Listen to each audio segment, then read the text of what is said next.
வணக்கம். இன்றைக்கி நம்ம உருளைக்கிழங்கு பூரி எப்படி செய்கிறதுன்னு பார்க்கலாங்க. யூஸ்வலாக நம்ம வந்து பூரி தனியாகவும் உருளைக்கிழங்கு மசால் தனியாகவும் செய்வோம். இந்த ரெசிபி வந்து ஆலு பூரி உருளைக்கிழங்கு மசாலோடு சேர்த்து பூரி இருக்கும். தனியாக சைட் டிஷ் எதுவும் தேவைப்படாது.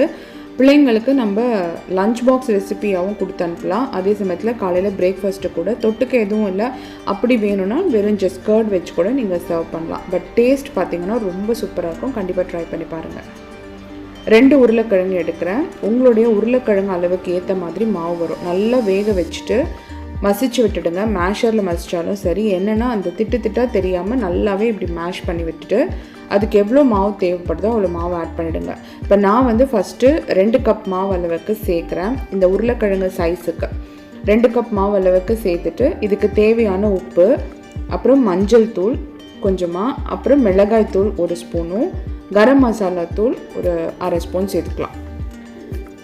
இது கசூரி மேத்தி கொஞ்சமாக க்ரஷ் பண்ணி சேர்த்துட்ருக்கேன். வேணும்னா சேர்த்துக்கோங்க, இல்லைனா விட்டுடலாம். பட் இது நல்லாவே ஒரு ஃப்ளேவர் கொடுக்கும். அப்புறம் ஓமம் ஒரு 1/4 ஸ்பூன் நீங்கள் சேர்த்துக்கோங்க. சேர்த்துட்டு இதெல்லாம் நல்லா பிசைஞ்சு விட்டுருங்க.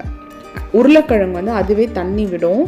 அதனால எப்போவுமே ஈரப்பதம் இருக்கும் மாவில் ஆல்ரெடி. அதனால தேவையான அளவுக்கு மட்டும் கொஞ்சமாக தண்ணி ஊற்றி நல்லா பூரி மாவு பதத்துக்கு அதை பிசைஞ்சுக்கணும். இதில் முக்கியமாக நம்ம யோசிக்க வேண்டியது என்னென்னா, அந்த உருளைக்கிழங்கு உங்களுக்கு எவ்வளோ பெருசு இருக்குது அதுக்கேற்ற மாதிரி தான் மாவு தேவைப்படும். சின்னதாக இருந்துச்சுன்னா இந்த 2 கப் மாவே தேவைப்பட்டது. ஆனால் வந்து எனக்கு இதுவே பார்த்திங்கன்னா இன்னும் கொஞ்சம் உருளைக்கிழங்கு வந்து தண்ணி விட்டுருக்கு. அதனால நான் எக்ஸ்ட்ரா 1 கப் மாவு சேர்த்தேன். ஸோ இவ்வளோ பெரிய உருளைக்கிழங்குக்கு 3 கப் கோதுமை மாவு தேவைப்படுதுங்க. போட்டுட்டு இதை நல்லா பிசைஞ்சு வச்சிட வேண்டியது தான்.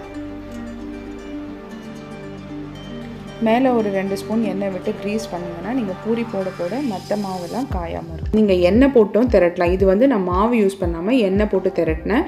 இது வந்து மாவு பயன்படுத்தி திரட்டினேன். 2 விதமாகவும் நீங்கள் செய்யலாம்.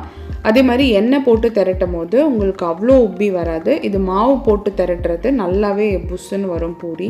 பூரி செய்யறதுக்கு டிப்ஸ் நான் ஆல்ரெடி வீடியோ போட்டிருக்கேன். கண்டிப்பாக செக் பண்ணி பாருங்கள். ஸோ இந்த ரெசிபியை ட்ரை பண்ணி பார்த்துட்டு எப்படி இருந்துட்டு கண்டிப்பாக கமெண்ட் பண்ணுங்கள். வீடியோ பிடிச்சிருந்தா லைக் பண்ணி ஷேர் பண்ணுங்கள், சப்ஸ்கிரைப் பண்ணிக்கோங்க. தேங்க்யூ.